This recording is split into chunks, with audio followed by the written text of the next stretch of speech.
Rule number one, don't lose money. Rule number two, don't forget rule number one. In this episode, I'm going to address the question, what is the safest way to invest money for retirement?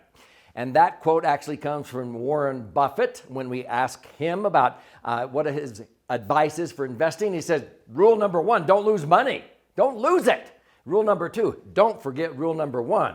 Well, easier said than done. In this episode, get ready. I'm going to show you the safest way and what you can do to protect your hard-earned money from market volatility, from the negative impact of taxes and inflation, and all kinds of things that cause people to outlive their money. And you won't outlive your money if you pay attention.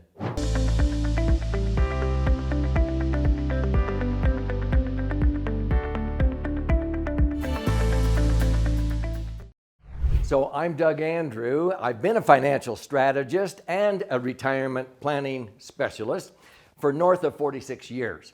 And so I've helped many people achieve safety on their hard-earned money, money that they're setting aside. They don't want to jeopardize. They want to count on it being there. And so when we talk about the word safety, sometimes people are thinking about safety of the institution where the money is deposited. Well, a lot of people think, well, money in the bank or the credit union is federally insured, FDIC, so it's safe there. Well, no, not really. When we understand the true definition of safety is you want to make sure that your money is protected from the negative impact of inflation, because the bank may be safe because it's federally insured, but do you know that when the savings and loans debacle happened, FDIC had to come in and assist the FSLIC because they ran out of money. And all of a sudden, the federal government had to run in and help. And so the government can print money, they can raise our taxes, but that's who's protecting you when you have a federally insured institution. What's the trade-off? A horrible rate of return. You put your money in a bank, it may be safe at 1%, but you're rowing upstream at 1 mile an hour with your money. The current of inflation at 3, 4, 5, 6, or 7 is coming down. You're going backwards. I've actually had people come and say, well, when I put my money in a bank, they don't charge fees. Well, what are they paying you? Well, 1%, but they don't charge fees. I said, well, they don't charge fees directly. Over here, you can earn 9% and net 8%. Well, there's a fee there. It's 1%. They're charging a fee as much as the bank is paying me. I'm going, would you rather earn 8 and net 7? Tax-free, or only earn 1% and not have any perceived fees? The bank is actually taking your money, borrowing your money at 1%, and they're earning the 5 or 6%. They're willing to take the risk and earn 5 or 6%. They just don't call it a fee because they just say, oh, we'll just pay you 1%, and you think it's no fees. No, you're giving up a ton of money when you have your money in an institution like a bank or a credit union. So a lot of times people get confused with safety when they think it's the institution. I prefer to talk about safety of principle. Whatever I set aside, I want protected from loss due to things out of my control, like market volatility caused by terrorist attack, or a recession, or a crash, or a pandemic. That's what I want, is safety of principle. And any year I make money, I want that to become newly protected principle. So how do you do that? Here's how. So when I set aside my serious money, I want it to be safe as far as my principal. If I am socking away $1,000 a month, $10,000 a month, $100,000, $1 million, $10 million, it doesn't matter. I've helped thousands of people achieve safety of their principal. Whatever I set aside into an investment vehicle or portfolio for future goals, I want my principal safe from loss. Now, most advisors don't know how to do that because most advisors are trained to churn your money in the market, and that's how they make money, by churning your money. But see, when you are subject to market volatility, you cannot earn predictable rates of return. Sometimes you might earn 15, 20, 30%, and other times you will lose 10, 20, 30, 40%, like happened twice in the decade from 2000 to 2012. That was actually a 12-year period where many Americans lost 40% from 2001 to 2003 after the terrorist attacks of 9/11. See, they had no control over that. It just happened. And it took 4 years and from 2004 to 2007 to make back what they lost. They had to put off retirement 7 years. Then what happened in 2008? As Warren Buffett said, when the tide went out, it revealed who was swimming naked, is the way he put it. In one single year, people lost 40% again. It took 4 years until 2012 to make back that loss. During that same 12-year period, instead of having $1 million at the turn of the century and watching it go down to 600,000, back up to $1 million, down to 600,000, back up to $1 million again, you basically didn't achieve anything. Most clients using my favorite vehicle, a max-funded indexed universal life insurance contract, tripled their money during that 12-year period. $1 million was worth $3 million. That means you have to have an average return in excess of 10% net, cash on cash, tax free. That's what they did achieve using my favorite vehicle. But see, you want to make yourself immune from market volatility. So that's why I use indexing. Now, I'm not talking about an indexed mutual fund, okay? I'm talking about indexing as a strategy. Indexing allows me to participate indirectly, okay, in whatever the market does by linking to an index like the S&P 500, the Standard & Poor's 500, the Dow Jones, the Russell 2000. I have my money diversified and linked to many of these.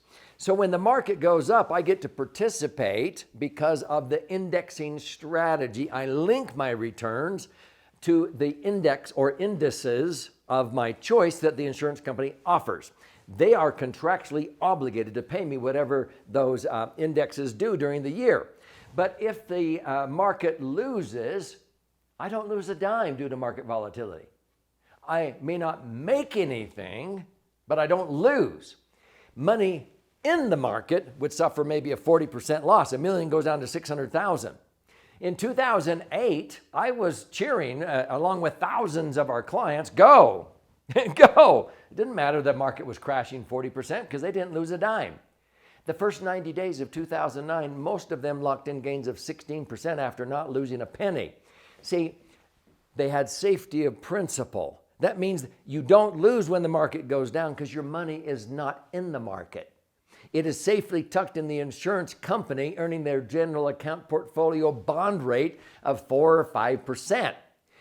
You're simply giving up the 4 or 5% for them to use that interest on your money that they're earning to buy upside options in the indices that you chose. So if they go up, your money doubles or triples. You get to participate. But if the market crashes, those options that they purchased with the interest on your million expire worthless. But I still have my million. See, I don't lose when the market goes down, and I make money when it goes up. And as Will Rogers once said, people get more concerned about the return of their money instead of the return on their money when things are really bad. That's why I want safety of principle. That is achieved by using indexing, which is why it is one of my favorite strategies in over 46 years as a financial strategist, but it didn't come around until 1997. But I have been able to earn average rates of return netting 10.07% for the last 25 years. So let me explain a term called lock in and reset. I want you to write that down, and then I want you to search in my YouTube channel for videos if this arouses curiosity. See, every year I get to lock in any gains I made, and I get to reset so that when the next year, if the market goes down, I don't lose the money I made the previous year or previous years. I'm locking in my gains every year, and I'm resetting. This is like a ratchet wrench where you only progress. You make money, and then if you have a year where the market goes down, you simply reset. You're like click, click, click, click, click, but you're not undoing the tightness of the bolt. You just simply tighten, reset, tighten, reset. That's what I do with my money. So in a year I make money, that becomes newly protected principal because I don't want to lose in the future money I've made in the past. Does that make sense? Now that's called lock in and reset. I'll give you an example. In 2017, it was a pretty good year. Many clients using our strategies locked in gains of 16%, many locked in gains of 25%. If they had $1 million in their indexed universal life insurance policy at the beginning of 2017, at the end, many of them had $1,250,000 or $1,160,000. They locked in gains of 25%. Now, 2018 was ho-hum, but if that had been a year where the market dropped 40%, like 2008, it wouldn't have mattered to them. They may not have earned anything the next year, but they wouldn't have lost the 250 grand or the 160 grand that they made the year before because they locked in that gain. Most Americans with money in the market, any progress they make, they lose sometimes in one single year, and it takes them 4 years to make back what they lost in the previous year. And it takes a long time to make back what they lost, but so many times it's like a person with a yo-yo, hopefully walking up some stairs. But many times, like 2000 to 2012, that person with a yo-yo was not walking upstairs, they were walking across a flat surface.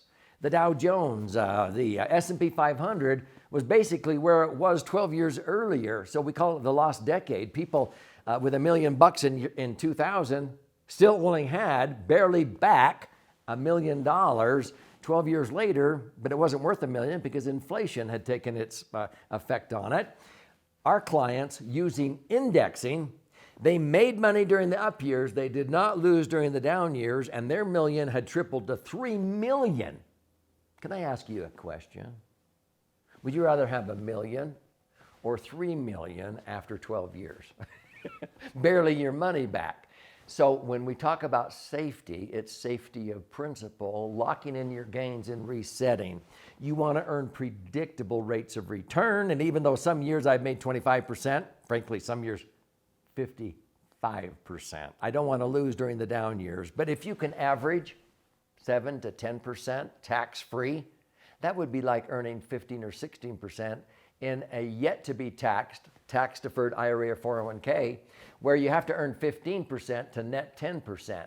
Maybe after fees, you have to earn 15 to net 9. You have to earn 12 to net 7 because you earn $120,000 on $1 million, but you have to pay tax on it. You're only netting $80,000 minus another 1% in fees takes it down to 70. Why do you want to try to earn 12% to only net 7? I would rather earn 11 and net 10 tax-free. I'll show you where you can learn about how to do that. So I've authored 11 books, and most of them talk about this subject. My most recent book, a bestseller, is titled The Laser Fund. The Laser Fund is what I call a max-funded, tax-advantaged universal life insurance contract, but it has to be structured correctly and funded properly, but it becomes a cash cow. This is where I have earned in the last 25 years an average of 11.17, netting me slightly over 10% cash on cash, tax-free rate of return. If you want to learn more about the Laser Fund, laser means it's liquid, safe, earns predictable rates of return, and it's tax-free to boot. This is a 300-page book. I will pay for the book. It's yours as a gift. You pay the shipping and handling. This side is 200 pages of charts, graphs, and explanations. If you learn more from stories, you flip it over and read this side. And this is 12 chapters with 62 actual client stories.